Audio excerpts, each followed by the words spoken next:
สบายดี FC ไทยลาวเบิดทุกคนเนาะซึ่งก็เป็นที่แน่นอนแล้วว่าศพของน้องแรมนั่นจะถูกจัดอยู่ที่ประเทศไทยเนาะทุกคน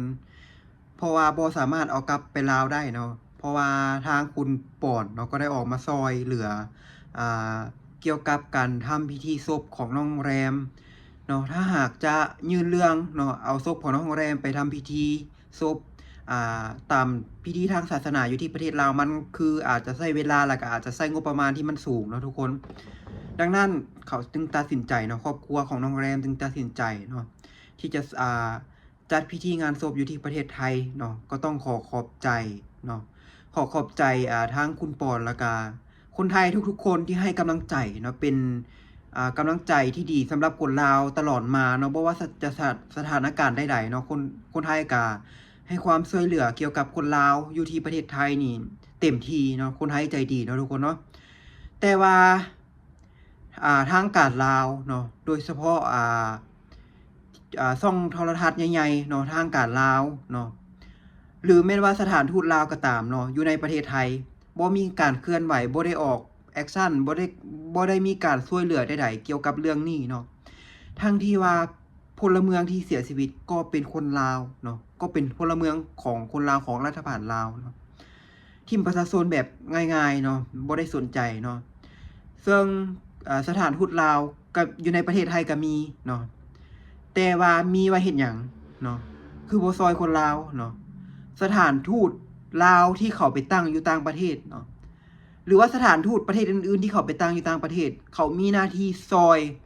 เนาะซอยเหลือประชาชนในยามทุกข์ยากลำบากเนาะเป็นกระบอกเสียงเป็นตัวแทนของรัฐบาลที่ไปตั้ง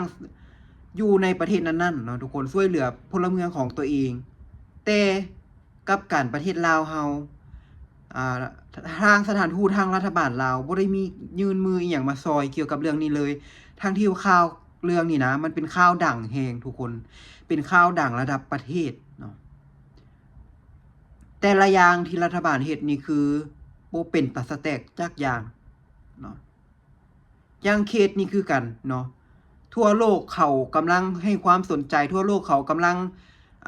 เตรียมรับมือแก้วิกฤตราคาน้ำมันเนาะวิกฤตน้ำมันแต่ประเทศลาวนี่ยังมุ่งมั่นกับการที่จะเปลี่ยนชื่อของนครปากเซเป็นนครคำไต่4,000 ดอนเนาะเปลี่ยนเพื่อหยังมีผลประโยชน์อีหยังมันมีหยังดีขึ้นถ้าเปลี่ยนแล้วประชาชนกินดีมีสุขมันก็เปลี่ยนได้อยู่แต่ถ้าเปลี่ยนแล้วทุกประชาชนเนาะยังทุกข์ยากลำบากเนาะก็คือเก่าเนาะบ่ต้องเปลี่ยนเนาะเพราะว่าหยังเมืองปากเซเป็นเมืองที่เก่าแก่เป็นเมืองที่มีชื่อลือนามเนาะเคยได้ยินบ่เนาะทุกคนเคยได้ยินกุหลาบปากเซบ่เคยได้ยินกาเฟปากเซปากซองบ่เนาะเมืองปากเซนี่ถือว่าเป็นเมืองที่ขึ้นชื่ออีกเมืองนึงเนาะในเรื่องของอาหารกาแฟแล้วก็แหล่งท่องเที่ยวต่างๆน้ำตกตาดคอนพะเพ็งบ่จังซี่เนาะแต่ว่าถ้ามาเปลี่ยนชื่อนี่นะเนาะถ้าเปลี่ยนชื่อทุกคนคิดบ้างไหมว่ามันต้องใช้งบประมาณหลายเท่าใดเนาะเปลี่ยนชื่อมันก็ต้องเปลี่ยนทางบัตรประจำตัวของประชาชนเนาะโลเคชั่นของโลกเนาะGoogle Map ของโลกเนาะต้องเปลี่ยนชื่อเนาะและอีกอย่างเมืองปากเซเป็นเมืองที่นักท่องเที่ยวเขาจดจำเขาจื่อได้แล้วว่ามันเป็นเมืองท่องเที่ยวเนาะเป็นเมืองนึงที่ถ้าพูดฮอดปากเซแล้วเขาก็ฮู้เลยว่าอยู่ไสอยู่ประเทศลาวสินะเนาะแต่ถ้าเปลี่ยนมาชื่อมาเป็นคำไต่4,000 ดอนนครคำไต่4,000 ดอนนี่นะมันสิมีผลกระทบอีหยังต่อประเทศอันนี้บ่ความคิดของรัฐบาลลาวคิดได้ส่ำนี้บ่เนาะแล้วก็มีหลายๆคนมาตั้งคำถามมาต่อไปก็อาจสิมีเมืองทองรุนศรีสุฤทธิ์เนาะเมืองจุมรีไสยสรเมืองอีหยังต่างๆที่เกี่ยวกับประธานประเทศแล้วก็นายกรัฐมนตรีของแต่ละยุคแต่ละสมัยของประเทศลาวเนาะถ้าหากมีเมืองนี้เกิดขึ้นเนาะปากกาเฟกุหลาบปากเซก็สิเปลี่ยนเป็นกุหลาบ4,000 ดอนเนาะกุหลาบคำไต่4,000 ดอนมันบ่แม่นทุกคนเนาะ เราฟังซื่อแล้วมันก็ยังขินหูเฮาเนาะมันฟังแล้วเราก็ยังแบบ โอ้มาแต่ไสน้อซื่อนี่มันมีความหมายหยังน้อเนาะมันมีผลดีหยังต่อประเทศลาวเนาะแทนที่ว่าสิเอาเวลานี่ไปพัฒนาสร้างพัฒนาประเทศเนาะสร้างถนนหนทางเอางบประมาณไปสร้างโรงเรียนเนาะสร้างอินเทอร์เน็ตให้มันไวเนาะให้มันทั่วถึงแทนที่ว่าการพัฒนาของรัฐบาลนี่นะเนาะสิมุ่งเป้าไปทางเรื่องพวกนี้เนาะเพราะว่ามันคือโครงสร้างพื้นฐานเนาะถ้าหากพวกนี้บ่ดีบ่สิเป็นอินเทอร์เน็ตถนนหนทางมันบ่ดีเนาะนักท่องเที่ยวไผเขาอยากไปเนาะเพิ่นไปแล้วไปกินขี้ฝุ่นไปแล้วซักแงกๆอยู่เนาะขี้เป็นถนนหนทางเป็นขี้ตมเป็นฝุ่นอยู่เนาะเป็นบวกเป็นขุมนักท่องเที่ยวเขาก็บ่ประทับใจเขาก็บ่ติดใจเขาก็บ่อยากไปเนาะ